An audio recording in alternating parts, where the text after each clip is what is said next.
છે કે સુદામા નું નામ પડે અને કૃષ્ણ જો દોટ દેતા હોય, વાત આ છે. જીવન આપણે એવો ભરોસો રાખીએ કે ભગવાન આપણને દોટ દે. ગીતામાં ભગવાન કૃષ્ણ એટલું બોલ્યા ને બાપુ કે હે અર્જુન, મૃત્યુ હું જ છું. તે દીની બીક વહી ગઈ મારા. ભગવાન કૃષ્ણ ગીતામાં એમ કહેતો કે અર્જુન, મૃત્યુ પણ હું છું. આજ ગાંઠ વાળી લીધી છે કે મારા બાપ આખી જિંદગી દોષ ન મળતો તને મુબારક, પણ તે દી ક્યાં જાય? તું કીધું છે કે મૃત્યુ હું છું. એનો ભય હવે મારા, હવે તો જેટલું વધારે જીવે એટલી તારથી આઘા છે. તો એવું કહે ને તો દ્વારકા વાળો એમ કે ના ના તું યાદ કર, ત્યારે અહીંયા સૌ એટલે ચિંતા નથી થાય.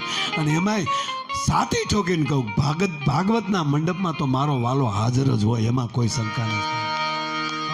અહીંયા એ માટે આવવાનું મન થાય. એટલે આ રૂડો આવો અવસર ભાગવતનો વાત કરતા કરતા દાદા કલાક વહી ગયા તો લાગે આપણને. હા, બેનો બેઠા એખાદી વાત એની લઉં ન કરતા રોયો મેં અત્યાર સુધી બેઠ્યું ને મારી કઈ વાત લઈ. સ્નાન છે બાપુ. આ બાયુ બેનો છે ને ગોળભાઈ, અમુક અમુક વસ્તુને આપણને ખબર જ નથી. આ બેનું ગીત ગાય બાપુ, લગ્ન ગીત, કોઈને ખબર નથી, મને એકને ખબર છે. બેનો કેટલા હોશિયાર છે.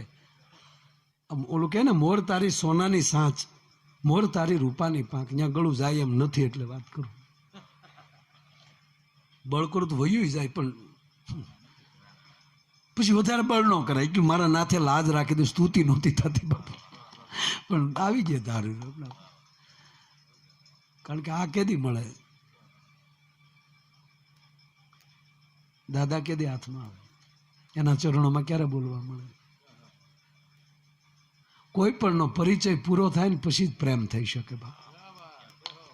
હું હંમેશા કહું, ધર્મને પ્રેમ કરતા થઈ જશો ને પછી કોઈના બાપની તાકાત નથી કે આ ધર્મનું કઈ વાળ વાંકો થઈ શકે.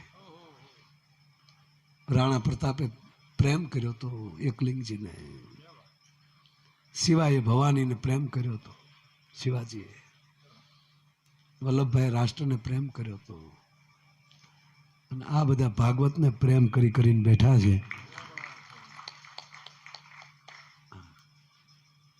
બહુ સરસ. એટલે મારા એટલે બળ કરો થાય, પણ આપણે ખોટું ખોટું બળ નથી કરવું. પછી ખોટું આપણે આનંદ જ કરવો. પછી હું બળ કરું કે ન કરું એમાં ક્યાં લેના દેના છે. આ ઓછું બળ થઈ ગયું. બેનો ગીત ગાય, મોર તારી સોનાની સાંચ, એનો અર્થ કે દીકરા તારા મોઢામાંથી હોના જેવા શબ્દ નીકળવા જોવે. મોર તારી ઉપડી હું કરું સોનાની સાચ થઈ જાય, પણ નથી કરવું. એનો અર્થ તારા મોઢામાંથી સોના જેવા શબ્દો નીકળવા.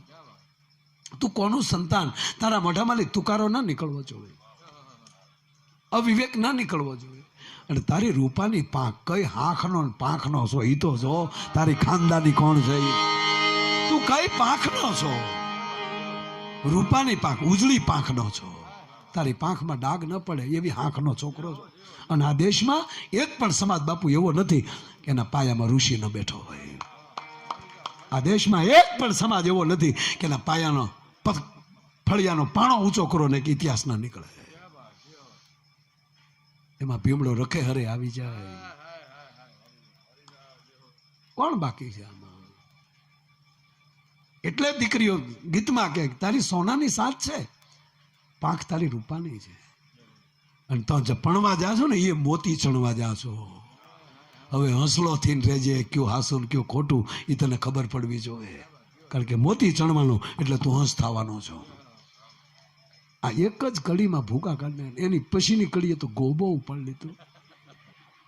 મોર જાજે ઉગમણે દેશ, મોર જાજે આ થમણે દેશ. હવે ભારતનો નકશો લઈ લો, ઉગમણું કયું કહેવાય ભારતનું? કયું રાજ્ય આવે છેલ્લું ઉગમણું? ઉત્તરાખંડ. એટલે જ ઉત્તરાખંડને ઓળલેલી ભગવાન ભાસ્કર એક ચક્ર રતન નૌકર ધરતીને ઉજાડવા માટે જ્યાં નીકળ્યા ત્યાં આવ્યું જગતનાથ ભગવાન. પેલા જગતના નાથના દર્શન કરજે, ઉગમણો બેઠો છે, એની સામો સીધો દરિયો ઘૂઘવાટા કરે છે, અને પછી જાય દ્વારકા આથમણી દશે. એ આથમણી દિશાએ એની સામે દ્વારકાધીશને સામે દરિયો ઘૂઘવાટા કરે છે. એ આથમણા દ્વારે બેઠો છે. એટલામાં આખો ભારતના આધ્યાત્મિકતાનું પૂરેપૂરું જ્ઞાન લઈ લેજે, ગુરુ ધારણા કરી લેજે. કારણ કે નુગરાને ચોરીએ ચડવાનો અધિકાર જ નથી. કારણ કે પીઠિયુંને દિવસે આપણે ગુરુ બાકી હોય તો આપણે ગુરુ ધારણા પહેલાં કરી લેવી પડે, ને પછી જ પીઠિયું ચડે. અને પીઠી ચડે એટલે બાળા પણ ઉતરે. પછી એમ ન કરાય. હા, નગરપાલિકાના પ્રમુખ થયા પછી બુધાભાઈ બજારમાં ઊભા ઊભા ખારી સિંગ ન ખવાય. હા, બુધા શેઠ.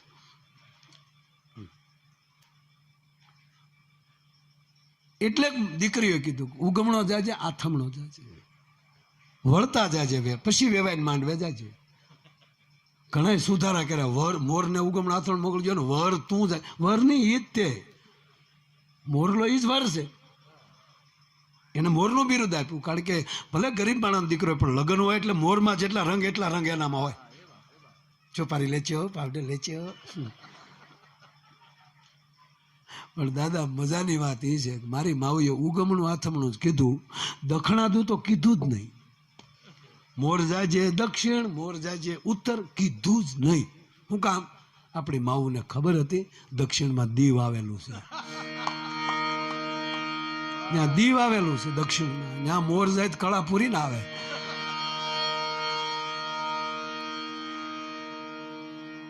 અને ઉત્તરમાં આબુ આવેલું છે તો ગુજરાતનું ગીત. એ આબુ જોઈએ બાબુ થઈને આવે. મોટી સારી વાત એ છે, પેલી વાત કરી આધ્યાત્મિકતાની. જેના સમાજમાં, જેના પરિવારમાં જે વ્યક્તિને આવી ભાગવતનું મંડપમાં આવવાનો અવસર મળી જાય, પિતૃઓનો તો મોક્ષ થઈ જ જાય, ભાગવતનો સવાલ નથી સાહેબ. એટલું નહીં, જે ગામની વ્યક્તિ આવીને બેઠી હોય ને એ આખા ગામના પિતૃને મોક્ષ મળે સાહેબ. એ નરું સત્ય છે, એમાં કોઈથી ના ન પડી એકાએ. મોક્ષદાયની છે. એટલે આજુબાજુના ગામને કહેજો. હવે કેટલા દી રહ્યા? 4 દી છે ને, 3 દી થયા. એ આધી ઘડી હવાઈ જાય બાપ. પાછી ભાગવત કથા દાદા અમારે નિરાત શું ખબર, આવું જે આવ્યું ને અંદર, જે ગુજરી જાય પિતૃ સાંભળે તો એ મોક્ષ મળે. એટલે અમે બધા નક્કી કર્યું કે છોકરા તો વાંહે કરવાના છે, અત્યારે હું ખોટા તળેલા સાંભળ્યા. કારણ કે ભાગવતમાં 3 કથા એમાં જીવતા સાંભળે એને મોક્ષ. મહારાજ પરીક્ષિતે જીવતા સાંભળી લીધું, એને મોક્ષ મળ્યો. ધંધુકારી અમીરા પછી સાંભળ્યું. ધંધુકારી જેવાને મોક્ષ મળ્યું. ગયાજી જઈને હરાજ થાય તોય જો પ્રેતાત્મા માલી ન નીકળતો હોય, અને ત્યારે ગૌકર્ણ મહારાજાના ઘરે ભાગવત પોતાના ભાઈ માટે ભાગવત કરે. ગંગા જાઓ, ગૌકર્ણ ગમે ત્યાં જાઓ, તો ગૌકર્ણને મોક્ષ નહોતો મળ્યો. આંગણે ભાગવત સાંભળ્યો તો સાહેબ એનાથી મોક્ષ મળ્યો. તો કેમ ધંધુકારીને કેવડી ગૌકર્ણ મહારાજે કથા કીધી અને ધંધુકારીને મોક્ષ મળ્યો. સાંભળનારને મળ્યો ને, ગૌકર્ણ ને મળી. પછી કથા ન કરી બાપુ એને કઈ એકનો ખોબો પડે બસ.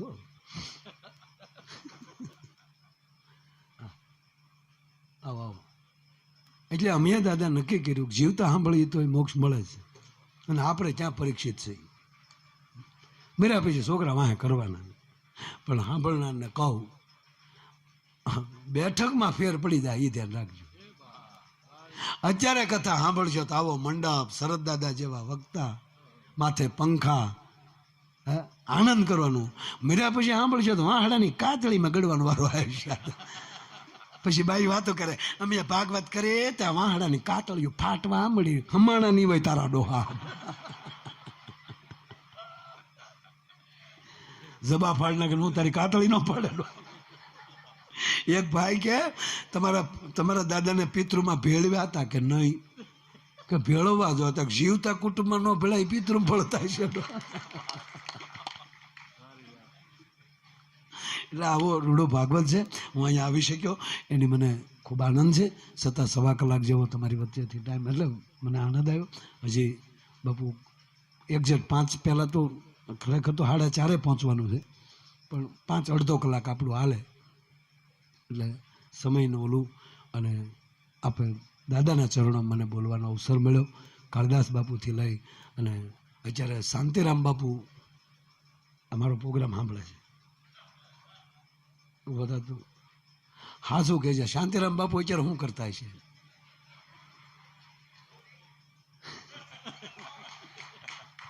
બાપુ મારો પ્રોગ્રામ પૂરો થાય ને એટલે ઊભા થઈને એમ કે ઉફ ઉફ ઉફ, અત્યારે ઉફ ઉફ જ કરતા છે અને આનંદ છે.